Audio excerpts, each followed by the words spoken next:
I'm Susan Carberry of the Cake Cottage, and today I'm going to show you my favorite sugar cookie recipe.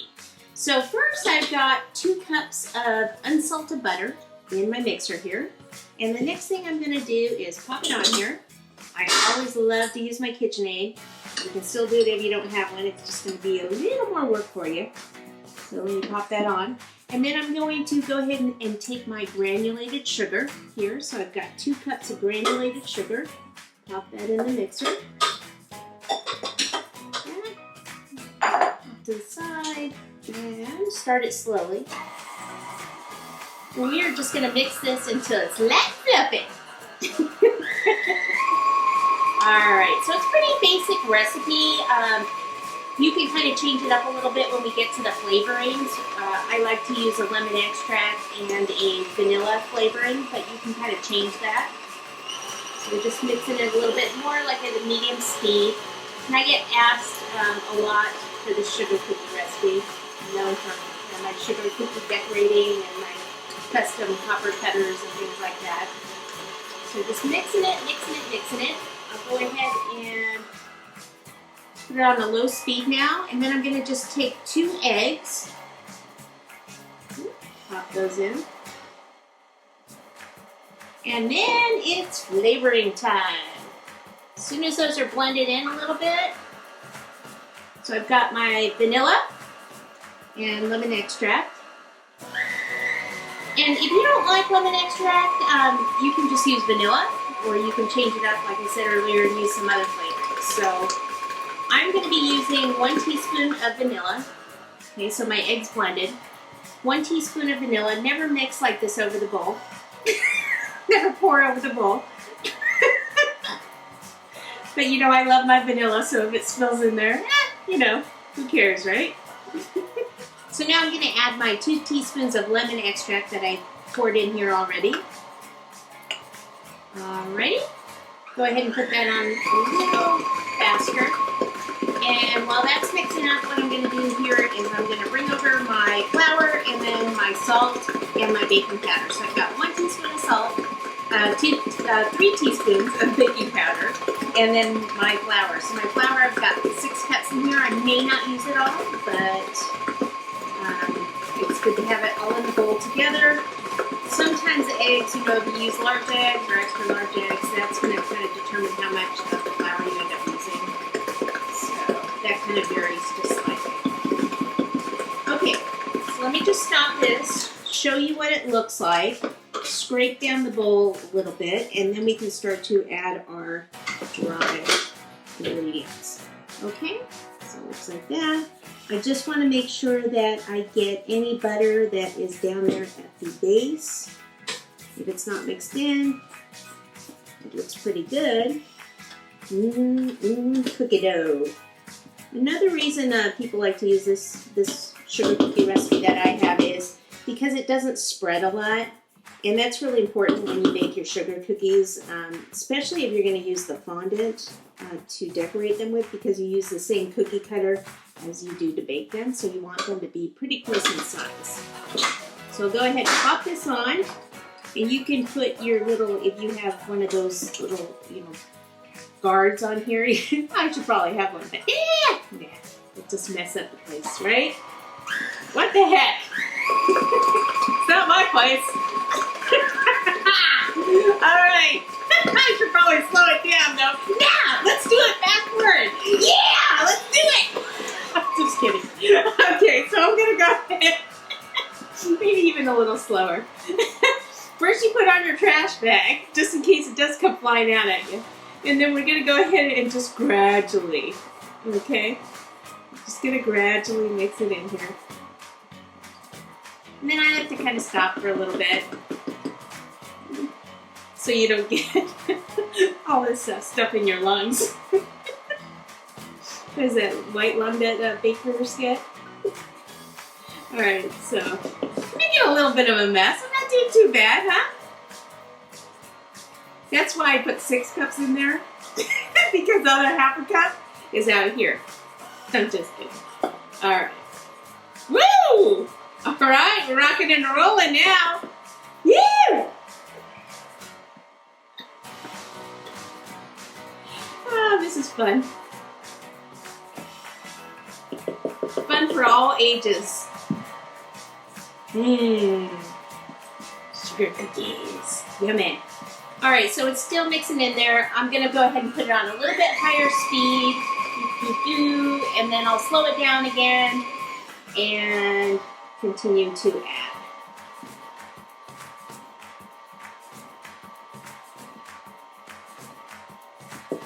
Okay, I don't want to put too much in because I don't want it to be, too dry.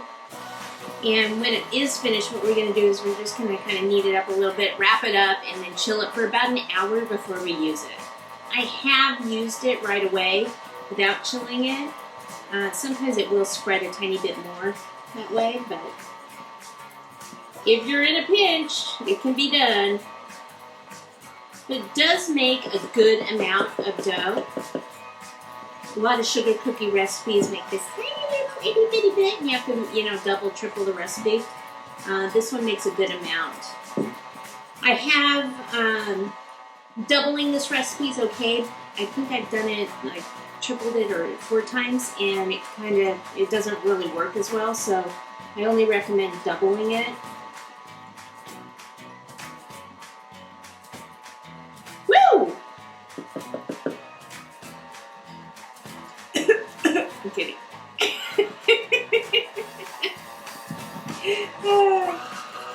Didn't know you were going to have to put your hazmat suit on for this, did ya? It really is a simple recipe. All right, we're almost there.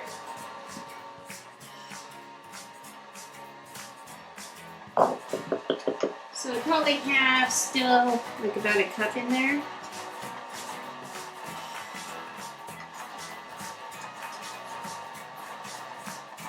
All right, it still looks a little bit sticky, so I'll add a little more. I'm going to add about half of what's in this bowl. I'll stop it, show you what it looks like. And then I'm going to scrape this down, mix it again, and if it all comes together, then it's good. If it's still a little sticky, then I'll add more.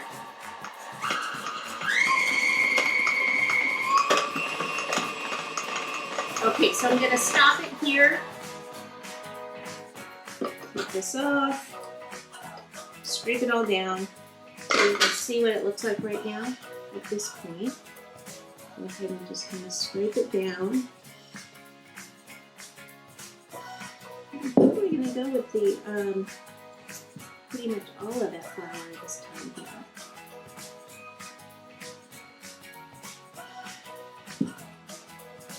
here. Okay.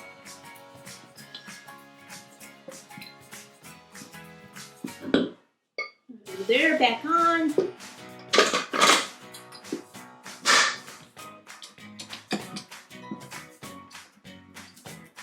Up we go. So it's not coming completely together. It's still kind of going on the side, so that means we'll go ahead and add the rest of the mixture. Let's slow it down now first.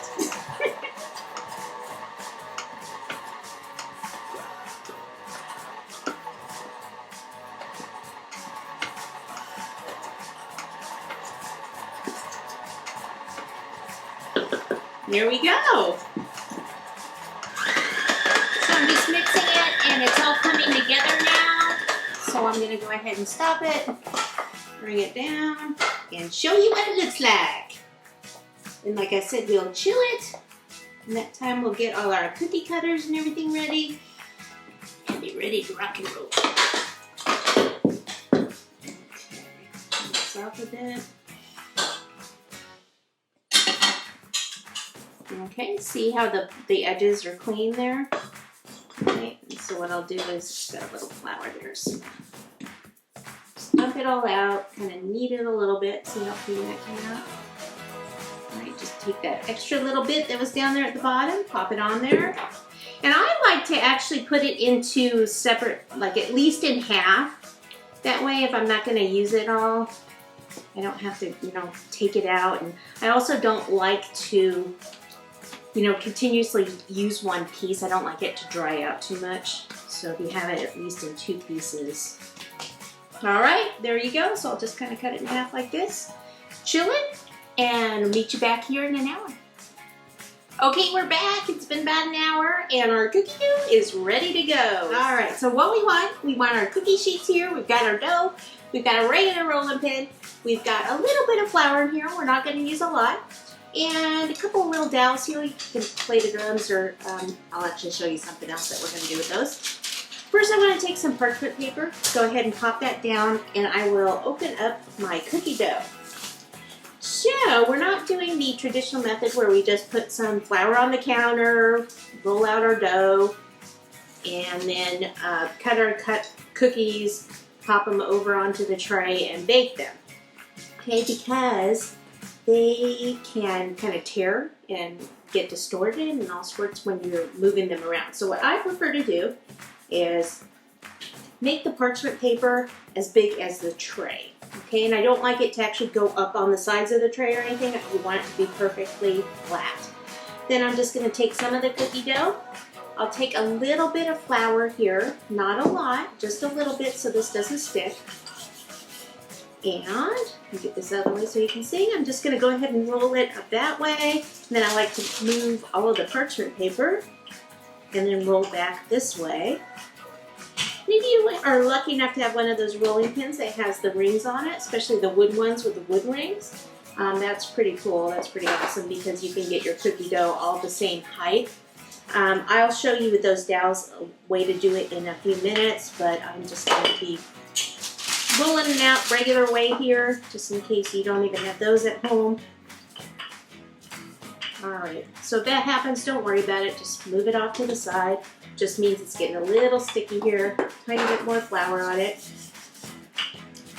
And roll it back on out. Okay, so you want it to be maybe about 1/8 of an inch thick. If you're going to do your cookies on a stick, then I usually go a little bit thicker than that, but not thicker than 1/4 of an inch. Okay.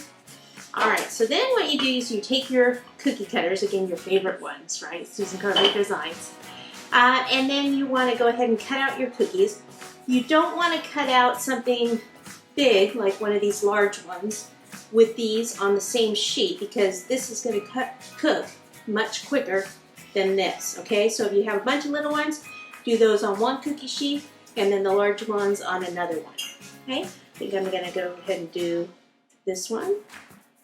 So you can go ahead and cut like that, and then you can move it over. These are all about the same size, so I can get away with doing those together. So I'm leaving a little bit of space. Go ahead and do this one maybe over here.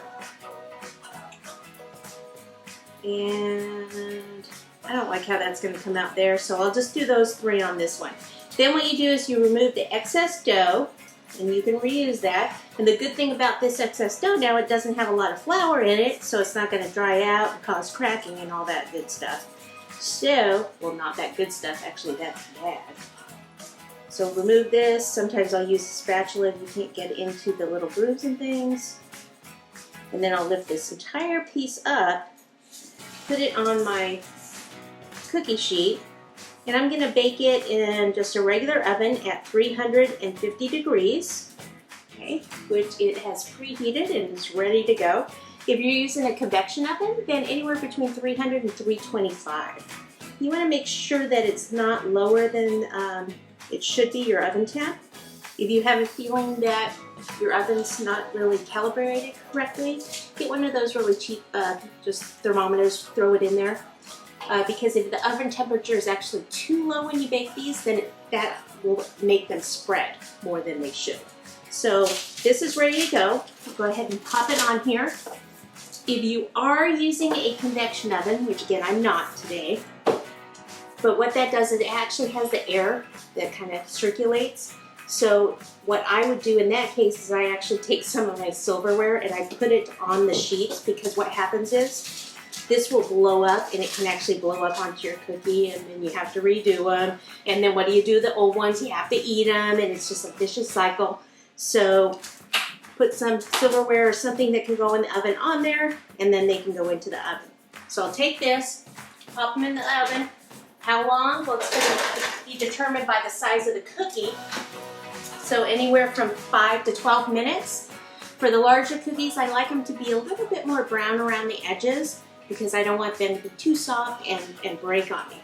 Now, I did tell you that I was going to show you how to use the skewers here. So for that, if you want them all to be the perfect size, and these are 1/4 inch skewers, so that means these would be pretty thick cookies. You can also use skewers, well these are actually dowels, but you can use thinner dowels to get a different size. So you would just roll your cookie dough out between the dowels like this, and then it can't go any lower than those, so then you have the perfect thickness every time. Okay? And this part I can just cut off. There, or change it that way. Alright, so that would be perfect. Then you can go ahead and just cut them like I showed you, and you're ready to go. I usually will just cool them on the cookie sheet. If you have a cookie rack, you can cool them on that, that's fine. If you need to keep reusing your cookie sheets, you don't have enough, but as soon as they come out of the oven, I'll go ahead and just pull this off onto the counter and then let those cool there and go ahead and reuse the cookie sheet. Okay, so we're gonna let those bake for a few more minutes and we'll pull them out together. So stay with me. Hi, we're back and it's cookie time, people. So let's get all gloved up because safety first. Pop these open. Woo! Smell that sugar cookie deliciousness. All right, so I'll bring these over so you can see them. Nice and golden brown around the edges. I'll just go ahead and pop them over here, not on the plastic, that wouldn't be good. Pop them right over there to cool, okay? Probably gonna be at least a half hour to an hour to cool, and then I can decorate them.